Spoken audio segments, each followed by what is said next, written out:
चित्ते नाही आस त्याचा पांडुरंग दास असे भक्ताची घरी का मन सांगता करी अनाथाचा बंधू अंगे असे हा संबंधू असे भक्ताची घरी का मन सांगता करी तुका म्हणे भावे देवा सत्ता राबवावे असे भक्ताची घरी का म्हण सांगता करी विठ्ठल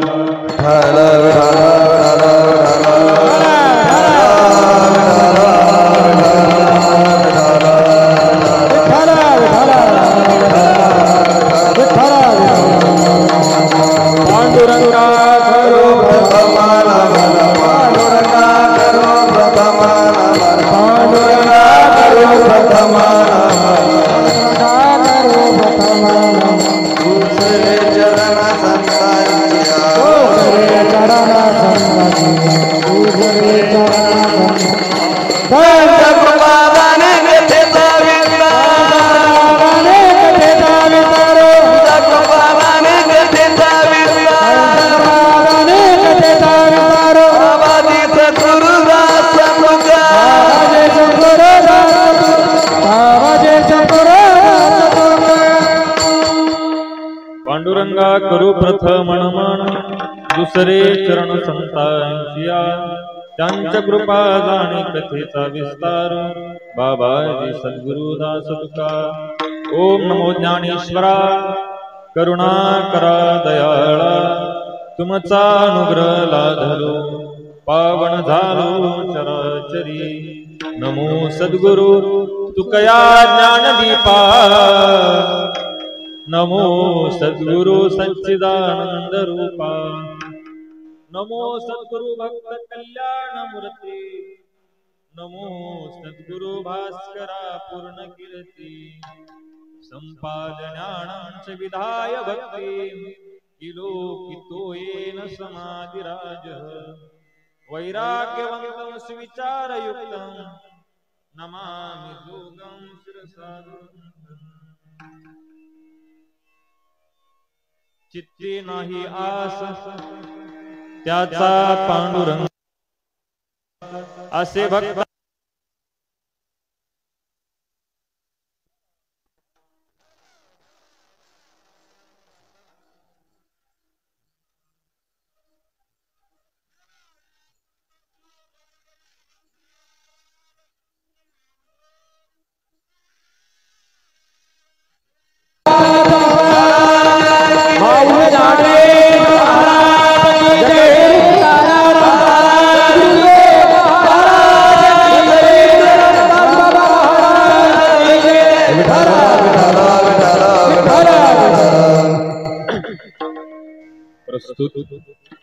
प्राप्त कीर्तन रूपी सेवेकरता निवडलेला अभंग जगद्वंदनीय जगद्गुरु संत श्री तुकाराम महाराज यांचा चार चरणाचा आपली भक्ती कशी असावी आणि मग भगवान परमात्मा त्या भक्तीला कसा प्रतिसाद देतो याचे वर्णन करणारा अभंग आहे.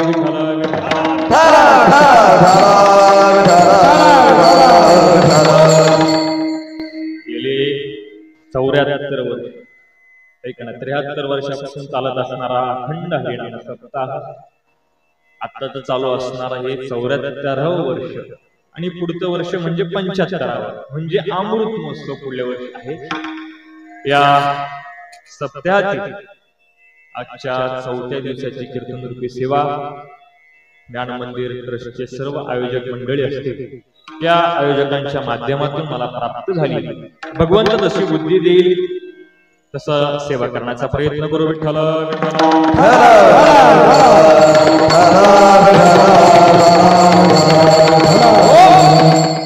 प्रस्तुत अभंगामध्ये तुकोबाराय आपल्याला आपली भक्ती कशी असावी सांगत आहे आणि मग भगवान परमात्मा त्या भक्तीला कसा प्रतिसाद देतो त्याचं वर्णन. पहा, मनुष्याने आपल्या जीवनामध्ये भक्ती करावी आणि भगवंताला प्राप्त करावी. कारण तुकोबाराय स्पष्ट सांगतात, बाबा हो, मनुष्य जीवनाची सार्थकता ही काय भगवत दर्शनामध्ये. तुका म्हणे जन्मा आल्याची सार्थक विठ्ठलची एक. तुकोबाराय स्पष्ट सांगतात, बाबा हो, मनुष्य जीवनाची सार्थकता सफलता ही काय भगवत दर्शनामध्ये भगवंताला काय प्राप्त करून घेण्या. मग आपण जर विचार केला तर भगवत प्राप्तीची अनेक साधन आहेत. काय अनेक साधन आहेत.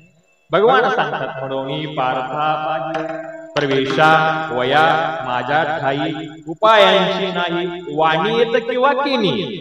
भगवान सांगतात, माझ्याकडे येण्याकरता साधनांची कमी नाहीये. साधना अनेक आहेत, अनेक साधन आहेत. ज्ञान आहे, कर्म आहे आणि भक्ती आहे. साधना अनेक आहेत, परंतु यापैकी सोपं साधन कोणतं आहे तर भक्ती हे साधन सगळ्यात सोपं साधन. इतर साधनांचा विचार केला तर ते थोडे अवघड आहे. म्हणून भक्ती हे साधन सगळ्यात सोपं साधन आहे. हा पंथ कसा आहे? भक्ती पंथ.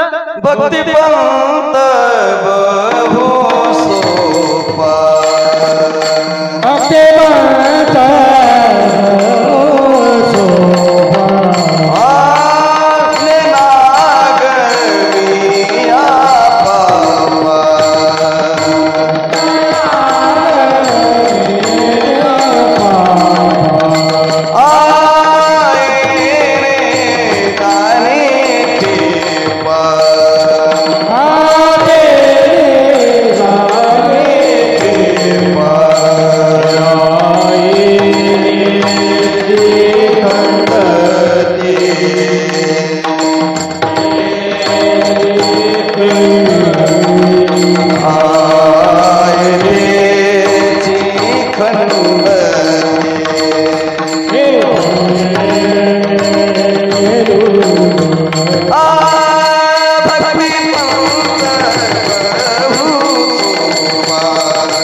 भक्ती पंथ पंथ बहु सोपा. हा भक्ती हे जे साधन आहे सगळ्यात सोपं साधन आहे. चला, भक्ती सोपी हे कळालं. ही भक्ती अजून श्रेष्ठ आहे. कशी भक्ती श्रेष्ठ आहे? भक्तीचे आचार्य नारद महर्षी नारद भक्ती सूत्रामध्ये म्हणतात, भक्ती रेव करी. भक्ती रेव करी म्हणजे भक्ती काय आहे? श्रेष्ठ आहे. परंतु ज्ञानाची साधना करणाऱ्यांना असं वाटलं ज्ञानापेक्षा भक्ती श्रेष्ठ आहे का, कर्मापेक्षा भक्ती श्रेष्ठ आहे का? तर पुढे नारदजी म्हणतात, सहतु ज्ञान कर्म योग्य विवेकतरा भक्ती रेव. नारदजी सांगतात ज्ञानापेक्षा भक्ती श्रेष्ठ आहे आणि कर्मापेक्षा काय भक्ती श्रेष्ठ आहे. चला, आम्हाला कळालं भक्ती कशी आहे? सोपी आहे. दुसरी गोष्ट, भक्ती कशी आहे? श्रेष्ठ आहे. आणि आपण मगाशी प्रमाण बोललो, भक्ती पंथ बहु सोपा पुण्य नागवे या पापा येणे जाणे कृपा येण्याची एके खंडती. या ठिकाणी महाराज चकार वापरून सांगतात, या एका साधनेने तुमच्या येण्या जाण्याच्या खेपा चुकतील. कुठे येण्या जाण्याच्या? कामावर. पुनरपी जन्म पुनरपी मरण पुनरपी जननी जठरे या संसारे. या जन्ममरणाच्या येणाऱ्या जी फेऱ्या आहेत यामध्ये येण्या जाण्याच्या या फेऱ्या कशाने चुकतील? या भक्ती साधीने चुकतील विठ्ठल.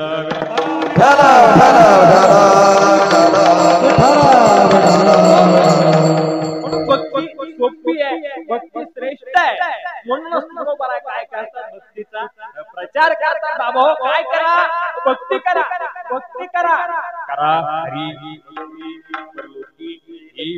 कामा सोडी विलयमा श्वासुनिया. महाराज म्हणतात तुम्ही भक्ती करा, ही भक्ती तुम्हाला हे लोकांचं नाही तर परलोकात सुद्धा काम. काय परलोकी येईल काम, परलोकात सुद्धा भक्ती काम.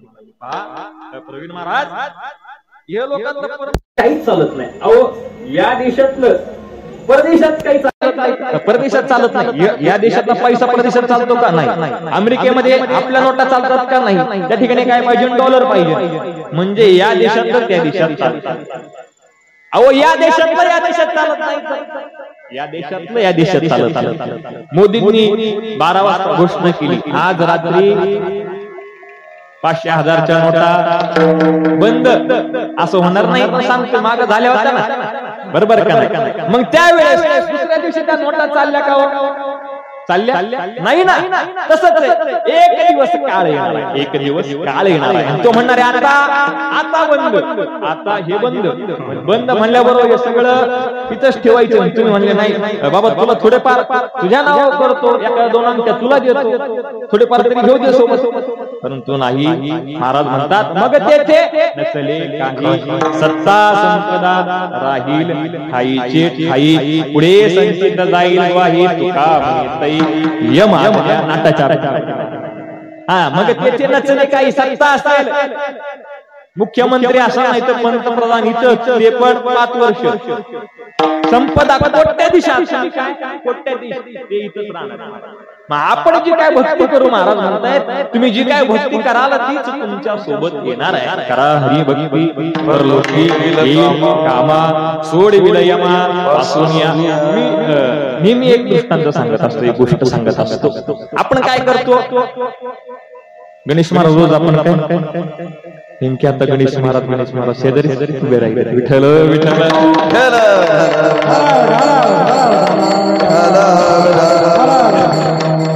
आपण रोज कामाला जातो, बरोबर? रोज आपण काम करतो आणि मग रोज काम केल्यानंतर रोजचा जो प्रॉफिट आहे, जो काय नफा आहे, प्रॉफिट आहे, तो आपल्या अकाउंटला रोज काय किंवा महिन्याने काय तो जमा होतो, बरोबर? होतो का नाही? हा महिन्याने तो काय आपल्या मना किंवा रोजचा तो काय जमा होतो का?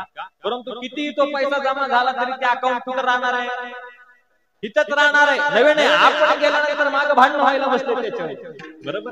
ऐका, आपण रोज जसं काय संसाराचा अकाउंट भरतोय ना, रोज आपण जसं संसाराचा अकाउंट भरतोय तसं रोज आपण परमार्थाचं भक्तीचं अकाउंट सुद्धा रोज काय आपण भरलं पाहिजे. कारण सोबत येणार आहे. करा हरी भक्ती परलोकी येईल कामा सोड विलयमा पासून या विठ्ठला.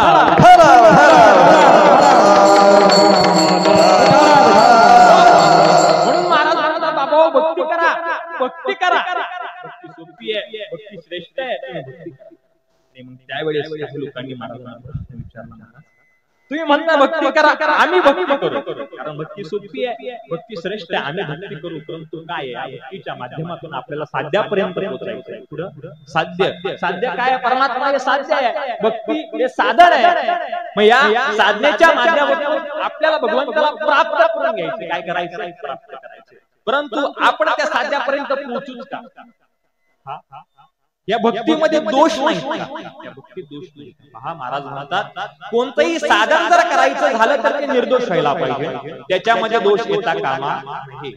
त्याच्यामध्ये जर दोष आला तर आपलं जे साध्य आहे भगवान परमात्मा त्या साध्यापर्यंत आपण पोहोचू शकत नाही.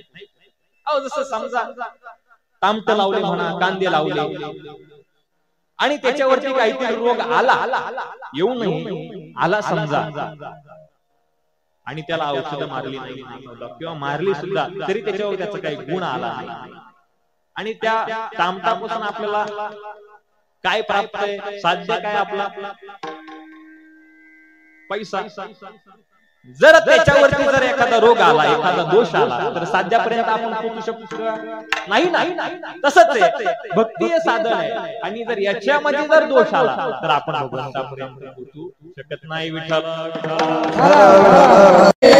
प्रेम सुख दे, प्रेम सुख दे, प्रेम सुख दे, प्रेम सुख दे, प्रेम सुख दे, प्रेम सुख दे.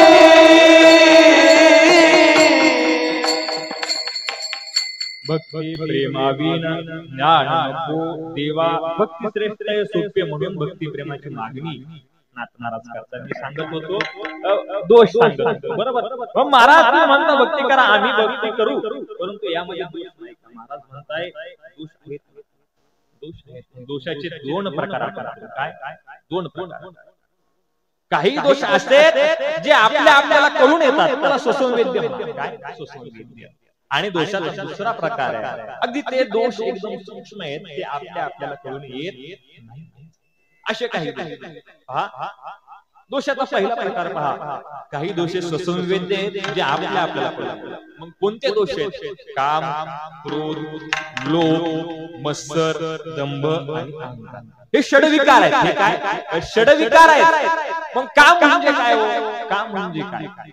काम म्हणजे काय नाही, आम्ही जे घरी सगळी भांडी घासतो, कपडे धुतो, शेतात काम करतो, ते काम म्हणजे काम नाही. पण काम म्हणजे काय? पंचदशिकार सांगतात, अहंकार चिदात्मा वेक्य वेकतः इदं मेस्यात् इति काम शब्दितः. अहंकार व चिदात्मा याचा ऐक्य करून हे मला प्राप्त व्हावं, हे मला भेटावं अशी जी इच्छा आहे, त्या इच्छेला काय म्हणतात? सोप्या भाषेत सांगू का?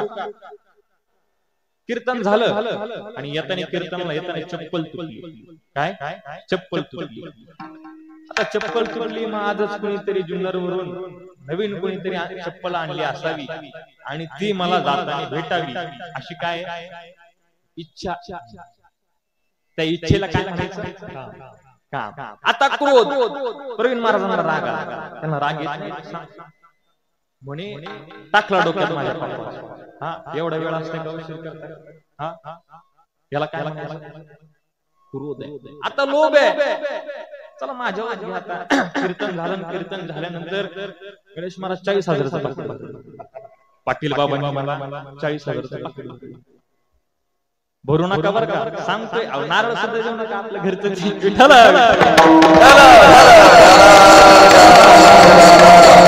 सध्या तरी 40 सांगितलं.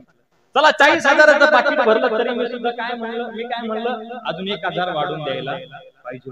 म्हणजे 41 म्हणजे हा शुभ आकडा आहे. याला त्याला आता मस्त सांगतो तसा दंभ. दंभे करू भक्ती सोंग दाऊ जगा. माळ्या बिळा घालायचा, मस्त पांढरे कपडे दाखवायचं, आम्ही भक्ती करू. दंभे करू भक्ती. अहंकार. अहंकार तीळ. किती? तीळभर जरी मिरुतो समान भार देवा. तीळ केवढा असतो? आपण सगळ्यात लय मोठा तीळ घेतला, एवढा, मग याच्यापेक्षा लहान असतो एवढा. अगदी म्हणजे तेवढा जरी अहंकार भक्ताला जर आपल्या भक्तीचा जर झाला तर भगवान परमात्म्याला तो काय मेरू पर्वता एवढा भार वाटतो. बरोबर होई अभिमान मेरू तो समान भार. जोगा परमानंदांचं चरित्र सांगतो. जोगा परमानंद बार्शी गावामध्ये, आज कुर्डवाडीची बार्शी आपण म्हणतो, कुर्डवाडीच्या जवळ बार्शी म्हणून आहे. त्या बार्शी मध्ये जोगा परमानंद नावाची एक महात्म्य राहते. गावामध्ये भगवान बार्शीमध्ये भगवंताचं एक मंदिर आहे आणि त्या मंदिरामध्ये मंदिराच्या बाजूला जोगा परमानंदांची समाधी. भगवंताची एक निष्ठ भक्त आहे. रोजचा नियम आहे जोगा परमानंदांचा. रोज यायचं मंदिरामध्ये भगवंताचं दर्शन घ्यायचं. ऐका ना तुम्ही सर्वजण. भगवंताचं दर्शन घ्यायचं आणि दर्शन झाल्यानंतर गीतेचा पहिला श्लोक म्हणायचा. धर्मक्षेत्रे कुरुक्षेत्रे समवेता युस्तवः मामका पांडवाश्चैव किम कुर्वत संजय. पहिला श्लोक म्हणायचा आणि पहिला दंडवत देवासमोर. दंडवत घातला. पुन्हा आता दुसरा श्लोक म्हणायचा. संजय वाच दृष्ट्वा तो पांडवानिकं व्यूढं दुर्योधनस्तदा आचार्योपसंगम्य राजा वचनं ब्रवीत्. दुसरा श्लोक म्हणायचा गीतेचा. दुसरा दंडवत देव. दुसरा दंडवत घातला गीतेचा. तिसरा श्लोक म्हणायचा. तिसरा दंडवत घालायचा. आता गीतेमध्ये किती श्लोक आहेत? वा 700 श्लोक आहेत. गीतेचा शेवटचा श्लोक. यत्र योगेश्वर कृष्ण यत्र पार्थो धनुर्धर तत्र श्री विजयोर्भूती ध्रुवा नितीर मतीर मम. 700 श्लोक गीतेमध्ये आहेत. 700 श्लोक भगवंतासमोर म्हणावेत आणि 700 दंडवत देवाला घालावेत. आणि एवढे दंडवत घातल्यानंतर भगवान परमात्मा प्रसन्न व्हायचे. काय प्रसन्न व्हायचे आणि त्यांच्याशी बोलायचे आनंद वाटायचा. एक दिवस जोगा परमात्मा मंदिराच्या बाहेर बसले. मंदिराच्या बाहेर बसलेत. त्या ठिकाणून राजा चाललाय. राजाने पाहिलं कोणीतरी महात्मा आहे. संत महात्मा दिसतोय. साधू दिसतोय. अंगावरची कपडे पाहिली तर महाराज कपडे फाटलेली. अरे आपल्या राज्यामध्ये त्या साधूला घालायला कपडे नसावीत. लगेच एका सेवकाला सांगितलं नवीन कपडे द्या. महाराजांना नवीन कपडे द्या. ऐका त्या सेवकांनी जोगा परमानंदाला नवीन कपडे दिले. जोगा परमानंदाने ते नवीन कपडे घातले. कपडे घातले. मंदिरामध्ये आले. रोजचा नियम आहे. भगवंताचं दर्शन घेतलंय. दर्शन झाल्यानंतर गीतेचा पहिला श्लोक म्हणलाय आणि आता दंडवत घालायचंय. काय आता दंडवत घालायचा आहे. आणि दंडवत घालण्याच्या अगोदर थोडासा मनामध्ये विकल्प निर्माण झाला. आज नवीन कपडे घातले. आज नवीन कपडे घातले. कपडे मळाली तर दंडवत घालताना कपडे मळाली. परंतु म्हणले जाऊ द्या. आपला रोजचा नियम आहे. रोजचा नियम आहे दंडवत घालण्याचा. मळाली. ठीक आहे. 700 श्लोक म्हणले. 700 दंडवत भगवंता समोर घातले. परंतु आज भगवान परमात्मा काही बोलत नाहीये. आज काही साक्षात दर्शन देवाचं नाहीये. वाईट वाटलं. रोज परमात्मा साक्षात स्वरूपात दर्शन घेतो. माझ्याशी बोलतो. आज काय झालं देवासमोर गेले विचारण्याकरता. विचारणार त्याच्या अगोदर स्वतः अंतर्मुख होऊन विचार केला. आज नेमकी काय चुकलं विचार केला. लक्षामध्ये आलं दंडवत घालत असताना क्षणभर अंतःकरणामध्ये विकल्प निर्माण झाला होता. कपडे मळाली तर वाईट वाटलं. आज कपड्यामुळे देव वाईट वाटलं. महाराज मंदिराच्या बाहेर गेले. बाहेर एक शेतकरी चालला होता. पुढे बैल जोडली होती. मागे त्याला फराट जोडलं होतं. आता जुन्या मंडळींना माहित असतं फराट काय असतं ते तुम्हाला माहित. आम्हाला काय आम्हाला आता ते गुगलवर टाकावं लागलं फराट म्हणजे काय. शेतीतलं ते अवजार आहे. पुढे 2 बैल जोडली आहेत. मागे ते फराट जोडलाय. जोगा परमानंदाने पाहिलं. आवाज दिला शेतकऱ्यांना. आवाज दिला थांबा. ठीक आहे. शेतकरी थांबला. त्याच्या हातात जे बैलांचं जे कासर आहे देवा ते कासर आपल्या हातात घेतलं. स्वतःच्या पायाला कासर बांधलं. स्वतःच्या पायाला कासर बांधलं आणि बैल हाकली. महाराज रस्त्याने पुढे बैल पळत होते. पुढे रस्त्याने बैल पळत होती आणि जोगा परमानंदाचं शरीर रस्त्याने मागे घासत चाललं. एका नवीन कपड्याच्या चिंध्या झाल्या. महाराज शरीरातून रक्त येऊ लागलं. काय रक्त येऊ लागलं. जोगा परमानंद रक्त बंबाळ झाले. आमचा परमात्मा त्या ठिकाणी प्रगट झालाय. भगवंतानी बैल थांबवली आहेत. स्वतःच्या पितांबराने जोगा परमानंदाचं शरीर पुसून काढलं आणि जोगा परमानंदाला विचारतायत जोगा आज हे काय केलं. त्यावेळेस जोगा परमानंद म्हणतात दिवा आज या कपड्यामुळे अंतरला. या कपड्यामुळे तो आज अंतरला. आज तुझं दर्शन नाही. विठ्ठल विठ्ठल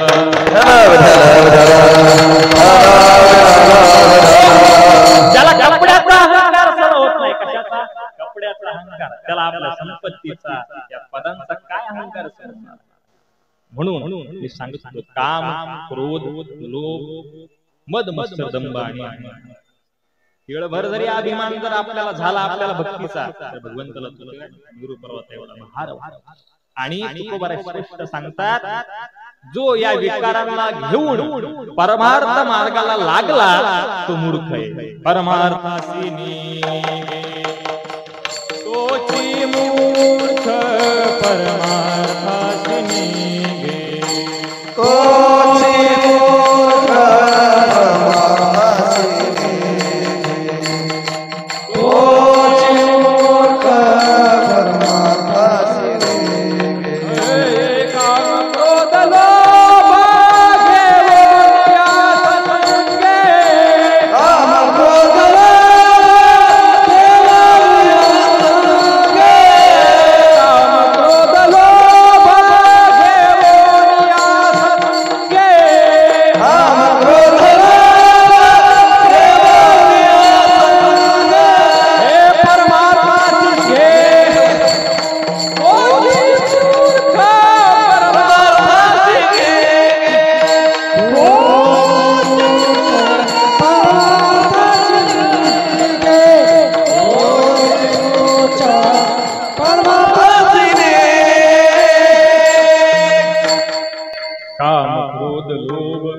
घेऊन या संगे परमार्थासी निघे तोची मूर्ख. महाराज म्हणतात त्या विकारांना घेऊन जो परमार्थ मार्गाला लागलाय जो भक्ती मार्गाला लागलाय तो कोण आहे? मूर्ख आहे. मग आपण आपला विचार करावा. आम्ही भक्ती करतोय आम्ही परमार्थ करतोय मग आमच्यामध्ये हे विकार आहेत का याचा आपण सुद्धा अंतर्मुख होऊन विचार केला पाहिजे.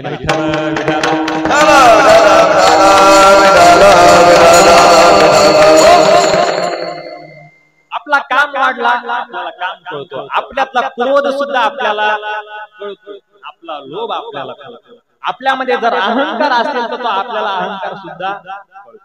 म्हणजे हे जे दोष हे दोष आपल्याला कळून येतात परंतु दोषाचा जो दुसरा प्रकार आहे ते अगदी सूक्ष्म दोष. त्याचपैकी आशा नावाचा जो दोष तो दोष म्हणजे अगदी सूक्ष्म आहे. तो आपल्या चित्तामध्ये राहतो तो काय आपल्या अंतःकरणात चित्तामध्ये राहतो आणि एकदा का हा दोष शिरला आपल्या भक्तीमध्ये आपल्या परमार्थामध्ये की आपल्याला तो भगवंतापर्यंत पोहोचू देत. चला हा फक्त भक्तीतच आड येतो असं नाही तर अनेक साधनामध्ये हा आशा नावाचा दोष आहे. अनेक साधना अनेक प्रमाण पाहतात. एक जण म्हटला महाराज मला योगी व्हावं वाटतं. काय योगी ऐका महाराज तुका म्हणे जरी योगाची तातडी आशेची बिकुडी करी आधी. महाराज म्हणतात अगोदरची बिकुडी. एक जण म्हणला महाराज मला गोसावी व्हावं वाटतं. काय गोसावी. महाराज म्हणतात आशा ये समूळ म्हणून काढावी तेव्हाची गोसावी व्हावी तिने. महाराज म्हणतात या आशेला उदर कर समूळ म्हणून काढ. एक जण म्हणला महाराज मला जयवंत व्हावं वाटतं. काय जयवंत. अगदी मी ज्या क्षेत्रामध्ये जाईल त्या क्षेत्रामध्ये माझाच काय जय झाला. महाराज म्हणतात आशा मारून या जयवंत व्हावी. एक जण म्हटला महाराज घरात सुद्धा म्हणतात की वाया गेली ही वाया गेलीच. घरात सुद्धा म्हणतात आणि बाहेरचे सुद्धा हेच म्हणतात हे काय वाया गेलेले. ऐका महाराज काय म्हणतात आशेचे बांधले तुका म्हणे वाया. महाराज म्हणतात या आशेने काय तुला बांधलं. एक जण म्हणला कीर्तन झालं कीर्तन झाल्यानंतर ते म्हणे आजच्या महाराजांना नारळ द्यायला तू जा. का बरं काय नाही गेल्या वर्षी फक्त 500 रुपये पाकिट काही भरलं. किती महाराजांनी नारळच. ऐका प्रमाण आशा बद्ध वक्ता धाक श्रुतयाचे चित्ता असे अनेक प्रमाण आहेत. म्हणजे आशा नावाचा जो दोष आहे तो अनेक साधनामध्ये काही तो आड येतो. नवे नवे ऐका या आशेमुळे आपण भगवंतापासून काय दूर दुरावले दुरी आशाबद्ध देवा करिता या सेवा कुटुंबाची. तुका म्हणे देव अंतरे यामुळे हे आशा मोह जाळे गुंतलिया. या आशेमुळे आपण काय भगवंतापासून काय दूर दूर म्हणून आशा नावाचा हा जो दोष आहे हा काय मुख्य दोष आहे. विठ्ठल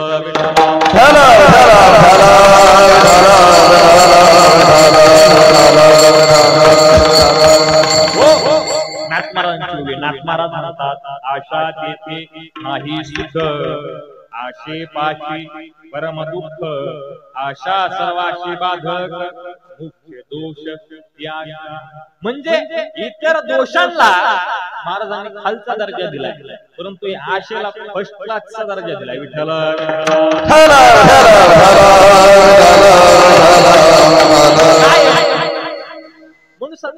जन्मदाता परंतु आशा सर्व सुखाची आशा जन्म गेला.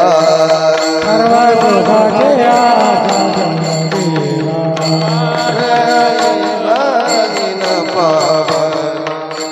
क्षण एक मोठे यज्ञ काही केला.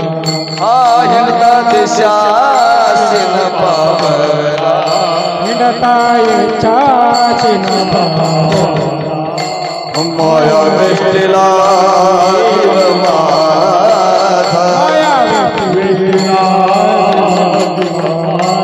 माया वेष्टीला जीव माया माझे स्वहित नेनती कोणी माझे स्वहित नेनती कोणी माझे स्वहित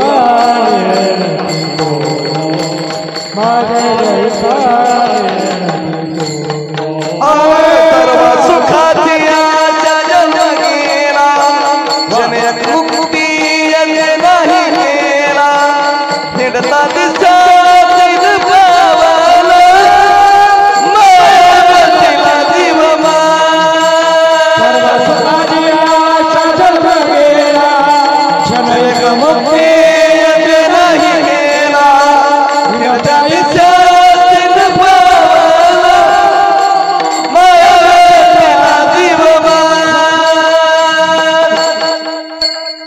सुखाची आशा जन्म जन्म जातो महाराज परंतु आशा संपत नाही. एक आशा गेली की दुसरी आशा आहे. एक आशा गेली की दुसरी आशा आहे. आणि ऐका जोपर्यंत आशा संपत नाही तोपर्यंत आपल्याला सुख भेटत नाही.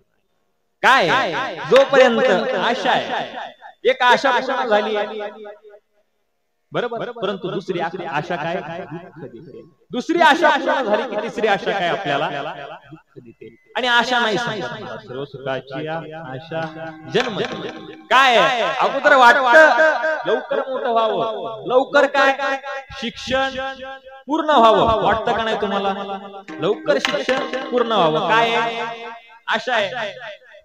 एकदा शिक्षण पूर्ण झालं कि मग आता नोकरी आता असं वाटतं लवकर नोकरी भेटावी बरोबर. आता नोकरी सुद्धा भेटली आशा संपली का नाही ना आशा संपली. आता नोकरी भेटली परंतु आता छोकरी भेटावी. चला लग्न व्हावं आशा आहे लग्न झाला आशा संपली का नाही. आता छोकरी भेटले परंतु आता तुला छोकराच व्हावा म्हणजे मुलगाच व्हावा आशा आहे. चला मुलगा झाला आशा संपली का नाही. आता संसार चांगला आहे आता चांगलं घर असावं बंगला बांधला वरती गच काढतो आशा. चला बंगला झाला आता असं वाटतं गाडी आता एखादी गाडी घ्यावा फोर व्हीलर. आता गाडी घेतली 4 चाकी गाडी सुद्धा घेतली आशा आहे गाडी घ्यावी गाडी घेतली. आता आशा संपली का नाही ना. आता जी मुलं झाली त्यांचं शिक्षण पूर्ण व्हावं त्यांना पुन्हा चांगली नोकरी लागावी आशा.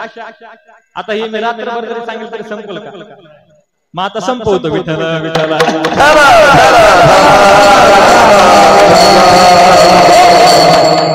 म्हणजे आशा मनुष्याची काय संपत नाही. म्हणून आशा नावाचा जो दोष आहे त्या आशेमुळे महाराज म्हणतात आशा पद्धतो जगाचा दास उजतो उदास सकळ जना। महाराज म्हणतात ज्याच्या चित्तामध्ये आशा आहे ना त्याला काय जगाचं दास करावं लागतं, काय जगाचं दास करावं लागतं। मग महाराज ज्याच्या चित्तामध्ये आशा आहे त्याला जगाचा दास व्हावा लागतं, मग ज्याच्या चित्तामध्ये आशा नाही त्याला महाराज म्हणतात त्याला जगाची दास होण्याची गरज नाहीये। जगाचा मालक असणारा पांडुरंग परमात्मा त्याचा दास होतो अभंगाचं प्रथम चित्ती नाही आशा चित्ती नाही आशा चित्ती नाही आशा चित्ती नाही आशा चित्ती नाही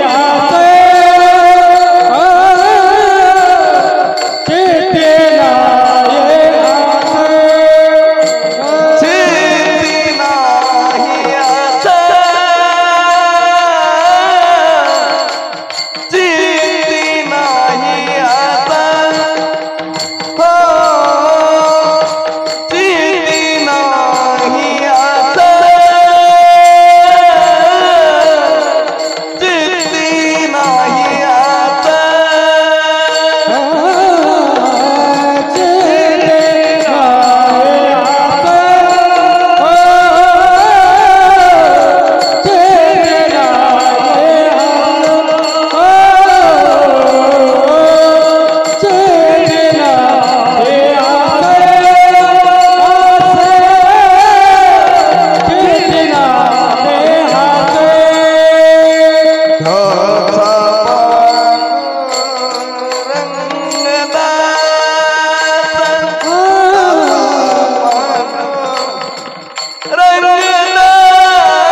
पा